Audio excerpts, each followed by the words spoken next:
सलातु वस्सलामु अलैका या रसूलल्लाह व अला आलिका व अस्हाबिका या हबीबल्लाह। लब्बैक लब्बैक लब्बैक या रसूलल्लाह, लब्बैक लब्बैक लब्बैक या रसूलल्लाह। ताजदार ख़त्म नबुव्वत जिंदाबाद जिंदाबाद जिंदाबाद। जब तक सूरज चाँद रहेगा रिज़वी तेरा नाम रहेगा। अल्हम्दुलिल्लाह तहरीक लब्बैक पाकिस्तान कराची डिवीज़न की जानिब से अहलियान बलोचिस्तान के साथ अल्हम्दुलिल्लाह इज़हार हमदर्दी के लिए अमीर मोहतरम कायद मिल्लत इस्लामिया अल्लामा हाफिज़ साद हुसैन रज़वी दामत बरकातुहुल आलिया के ख़ुसूसी हुक्म पर ये तीसरा काफ़िला जो है अल्हम्दुलिल्लाह इस वक्त जो है वो बलोचिस्तान की जानिब रवाना है। इस वक्त अमीर कराची भी वहाँ मौजूद हैं और कराची कमेटी के दीगर मेंबरान भी वहाँ मौजूद हैं।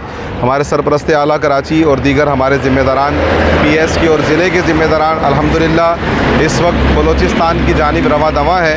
इंशाअल्लाह हुज़ूर की उम्मत, दुखियारी उम्मत के लिए तहरीक लब्बैक पाकिस्तान हर वक्त मैदान अमल में मौजूद